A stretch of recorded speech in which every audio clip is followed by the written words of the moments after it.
I always knew there was something slightly different about me, but I just didn't realize how different until I made an appointment with my doctor to have a general checkup and ask him some questions. I was surprised to see a young female doctor sitting there. I'd been seeing the same doctor my whole life, and I really wasn't expecting someone else to be in his place. Anyway, this actually worked out pretty well because she spilled the beans on what was really going on with my health. Rosie, I see here that last year you underwent quite a serious surgical procedure. How are you feeling now? She asked, smiling kindly at me. Well, I don't think the surgery worked, I told her. I mean, look at me. I still don't have breasts or my period. The doctor shifted in her seat and adjusted her glasses. She looked a bit shocked. Hang on, maybe I'm looking at the wrong file. Sorry, it says here you had a gonadectomy and that it was successful. They removed your testes. I didn't hear anything she said after that. My head was spinning. Testes? What did she mean? And then it came back to me. I had heard that word before, the one beginning with G, gonadectomy. When I was a kid, my dad always spoke about it and how I would have it when I was older. I'd been too young to understand, and I thought it was something to do with puberty. Quickly, the doctor realized what she'd done and apologized. Then she printed my files out and suggested I go home and speak to my parents about it. And if there was any more I wanted to discuss, I could make an appointment with her at any time. On my way home, I clutched the files tightly to my chest. I needed to speak to my parents. They'd lied to me. How could they have done this to me? It all started last year when I turned 12. All of my friends had started to get their periods, and almost all of them were wearing bras. One day I plucked up the courage to ask my mom if she could buy me a bra, even though I was flat as a pancake, and she just laughed at me. Why would you need a bra? Don't be silly. Then she just changed the subject. But everyone was wearing one. It wasn't fair. I eventually went out and bought one myself and stuffed it with socks. But I was too shy to wear it to school. I just wanted to see what I'd look like with breasts. It was something I thought about all the time. Everyone around me was changing and growing, and I felt left behind. But that all changed one day when I noticed a few dark hairs growing above my lip. I was mortified and immediately plucked them out with my mom's tweezers. But the very next week, they'd grown back. I knew my mom used hair remover on her legs, so I asked if I could borrow some for my lip area.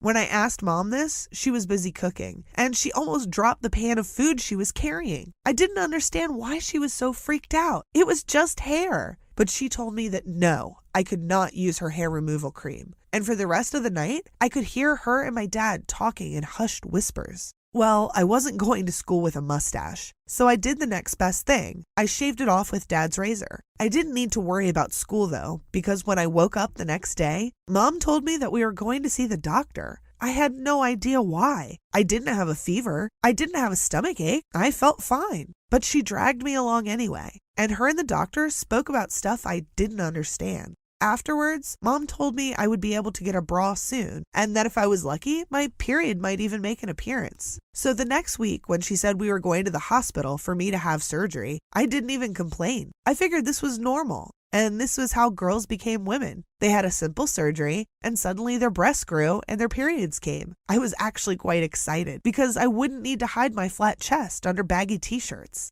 I don't remember the surgery at all. They gave me an anesthetic, and when I woke up, I actually looked down at my chest to check, as if I had expected them to just appear, but I was still flat. And there was this weird pain below my stomach, like a dull, achy feeling. I told the doctor I felt empty, and he laughed. "You are," he said. I didn't get it. They let me go home the next day, but I wasn't allowed to go back to school for 3 weeks because I had to heal. The whole time, I just felt numb and sad. When I eventually went back, everyone kept asking where I'd been or if I was sick. One of the boys in my class came up to me and made a horrible joke. He said, "We heard a rumor that you were getting plastic surgery for your flat chest, but look at you. Clearly not." Then he laughed and walked away. Hot tears filled my eyes. Why would he be so nasty to me? I waited and waited, but nothing in my body changed. The only thing that felt different were my moods. I was quiet and moody, and I didn't feel like myself. Ever since the surgery, something didn't feel right.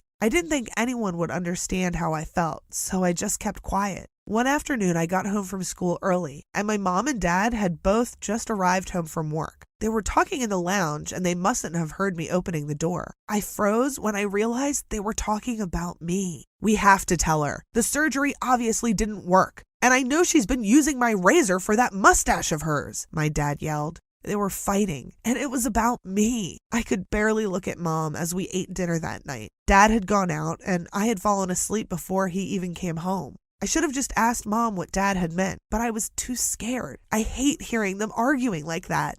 So the next day, I went to see the doctor. It was a Saturday, and I told my mom I was going for a walk to the park. But then I turned in the opposite direction. That was the moment I found out my parents had lied to me. I had been born with both male and female parts inside me, and my parents had decided that they wanted me to be a girl, so that's why I'd had the surgery, to remove my male parts. I couldn't believe it. I was a freak. I didn't understand what this meant. Was I a boy or a girl? The doctor had said I'd had both parts, so what was I now? Why did my body do this to me? Before I'd left the doctor's clinic, I had asked the doctor one last question. Why would my parents have done this? I'll never forget what she said. Rosie, if you'd been born with two noses, you'd want one of them removed, right? No one wants to walk around with two noses. Well, it's kind of the same thing. You can't be both male and female. But I was both male and female, I thought. On my way home, I stopped to look at the files. All the information was there. I had the XY chromosome, which meant I was male. But I wasn't male. I was female. Or was I? I didn't know anymore. I didn't know anything.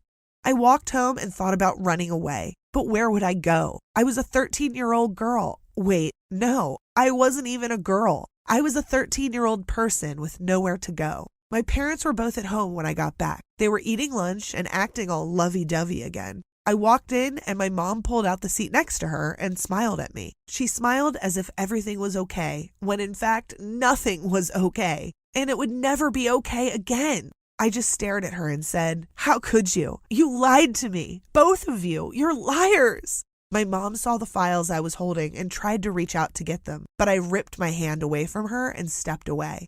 She wasn't taking anything more from me. My dad jumped out of his chair and in an angry, booming voice said to me, "We did it for your own good. We just wanted to fix you and make you normal. You should thank us."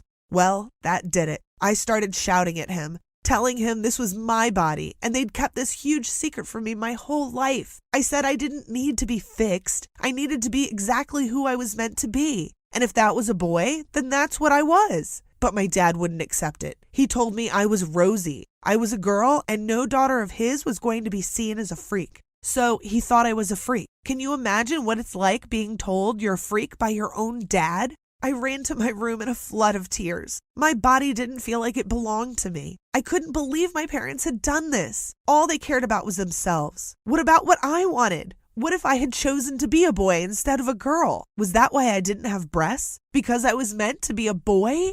I couldn't believe I still cared about something like breasts in a moment like that. I lay on my bed, shaking and crying, wondering who I was and where I could go from here. The reality was, I couldn't do anything. The damage had already been done. My male parts were gone, and my female parts didn't work. I was nobody. I started doing research and found out the name of what I was, an intersexual. And then it felt like I'd found a treasure chest. There were other people just like me. I wasn't the only one. I found a whole community of people who are born with the same thing. And I started talking to them on the forum, and suddenly I didn't feel like such a freak.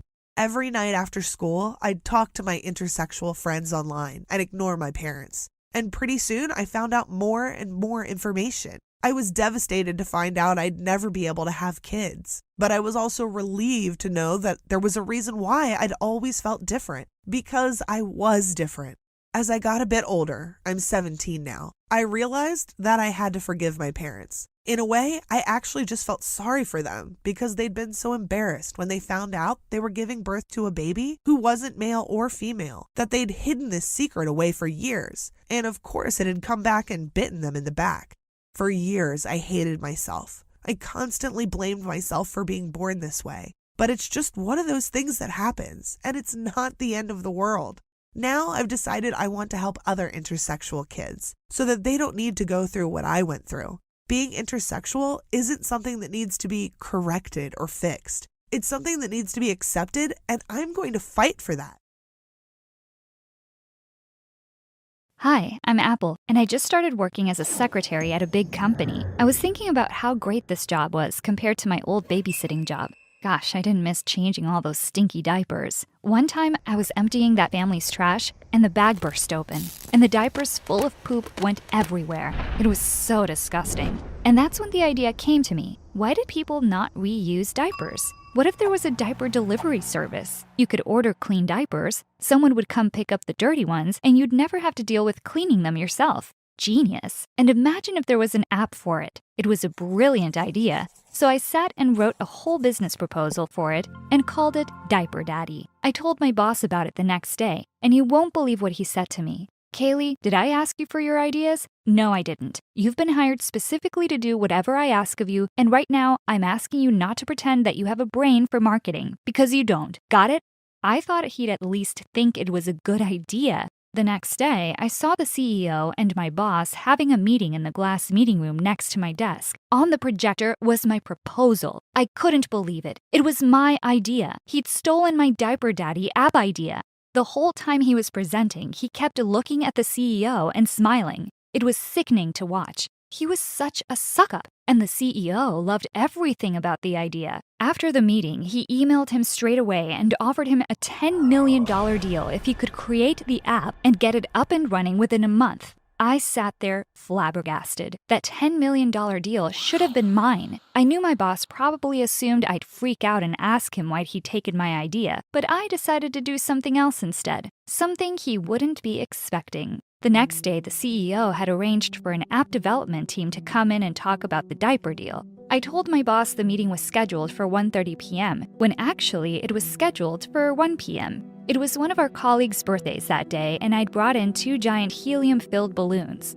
5 minutes before the meeting, I decided it'd be fun if we inhaled some of the helium. I knew my boss was always up for a laugh, so I gave him some too. After he'd inhaled it all, I saw the look of horror cross his face when he noticed the app team arriving. Oops, my bad, I said. The meeting is actually now. In the meeting, my boss stood up to introduce his idea, and as he spoke, his voice came out all high-pitched and squeaky like Mickey Mouse. The CEO looked horrified, and the whole app team burst out laughing. Then he whispered in my ear, begging me to explain the idea, but then I said, "What idea are you talking about?" Even though my boss was embarrassed, he couldn't control his laughter. Even when he tried to stop, I sat there almost peeing myself with laughter at how brilliant this was. Afterwards, my boss came marching out of the meeting room and went straight to me and screamed, "You're fired." He said he'd never been so humiliated in all his life and that I was to leave the building right now. I told my boss, "You'll regret this," and threw whatever was on my desk into a box I found on the side and headed home.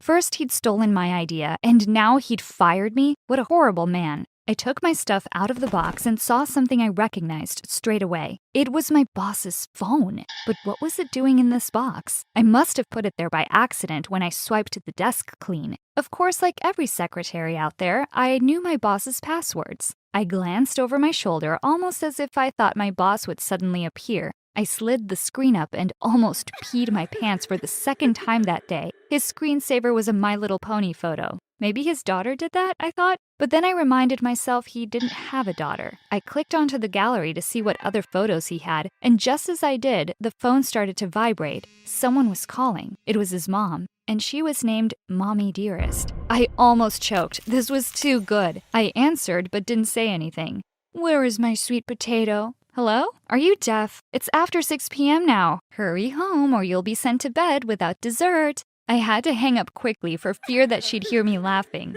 Who was my boss? All of a sudden, he felt like a complete stranger to me. I mean, he's like 50 and lives with his mom. I started flicking through his messages and started reading his conversations with his mom. "Mom, your room stinks and your bubble bath is ready. If you don't come home now, I'll tell your papa about your pony order that just arrived. Also, I told you to stop buying these damn toys. You're a big boy now." Me, "Never again, Mama, I promise." So weird. What a loser he was. And then I saw something absolutely unbelievable. In his gallery, there was a whole album of photos called Me and My Soulmate. I didn't even know he had a girlfriend. I tried to open the album, but it was locked. Damn. The next day, I woke up early and went to work. Sure, I'd been fired, but that wasn't going to stop me. I walked into the office and everyone stared in shock. "Yeah, Kaylee's back, folks. Stare all you like," I thought. My boss looked up and asked me, "What on earth do you think you're doing here?" Instead of responding, I just flashed his phone, winked at him,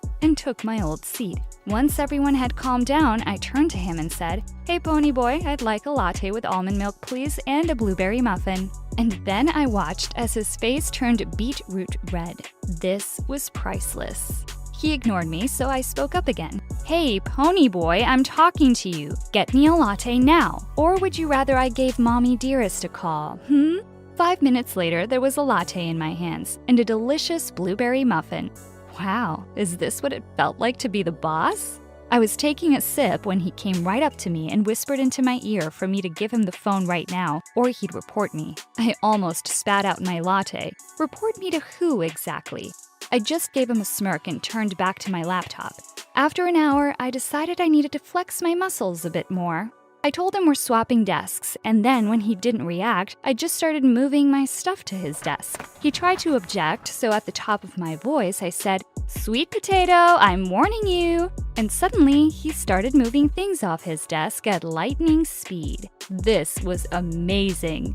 "Call me boss," I told him. And then at lunchtime, I asked him to go buy me lunch. I ordered 10 pizzas, a dozen donuts, and made him go collect it all and bring it to my desk. Watching him scurry along like my little slave was such a great moment. He was my secretary now. I was officially Boss Kaylee. He tried so hard to get his phone back, even offering me the $10 million deal that was rightfully due. But I wasn't done having fun. I watched over the next few days as he started panicking about getting the app up and running. Every time he had a meeting with the CEO, I'd schedule a delivery from Amazon to be delivered to the meeting room. I could see the CEO getting annoyed, and on the 4th day of this happening, he asked him to open the package. I think he thought it would be something for the app, but when my boss pulled out a pink, sparkly My Little Pony, I literally almost died laughing. I could hear my boss mumbling something about how it was a gift for his niece. Ha! Yeah, right. By the end of the week, I was really having fun being his boss. I even made him order fresh flowers for my desk every day. Throughout the whole week, I tried every password imaginable, but I still couldn't access the locked album. And then I realized it was tied to his Google account, and I could just click Forgot Password and be asked a security question. Of course, the question would be, what is your favorite character? So I asked him, so which pony is the best pony in your opinion? And then he just told me. I could barely contain my excitement. Princess Twilight Sparkle. I typed it in, changed his password, and then I was in. I couldn't believe my eyes. There were hundreds of photoshopped photos. All of them were of my boss and our CEO. In one photo, they were riding atop a My Little Pony, flying through rainbows and clouds. And then there were photos of them at the beach and on a mountain, all with My Little Ponies. And all photoshopped, of course. Oh my gosh, I was stunned. So my boss was in love with our CEO? No way. I didn't even realize how much I was laughing. But my boss asked me what was so funny, and then he realized, and he lunged for his phone. But I quickly pulled it away. "I know your secret," I said, grinning. Literally within the blink of an eye, he'd packed up all his stuff and left. He didn't look embarrassed as he left the office. He actually looked hurt, and I swear I saw him crying as he walked out. This whole time, I'd wanted to be the boss, and yet now, I suddenly felt bad. I used his phone to track down his address and then jumped in a taxi. In the taxi, I started reading some of the messages between him and the CEO, and it was clear they liked each other. When I got to his house, his mom let me in, and I found him curled up on his bed crying like a little kid. Wow, he was really upset about all of this. When he saw me, he told me to go away, but I went over to him, and when I sat down, he started crying even more, saying for years he's been in love with the CEO, but what's the point? It's not like he would ever love him back. Suddenly, I found myself saying, I'm sure the CEO liked him too, and that I'd seen the way he looked at him. There was definitely love in his eyes. I apologized to him for everything I'd done, and he said it didn't matter, that nothing mattered if he couldn't be with the CEO. Just before I left, I texted the CEO from his phone, asking him to meet for a drink to celebrate the deal, and then I put his phone next to his bed and said goodbye. I waited outside the bar for a whole hour until I saw them meeting.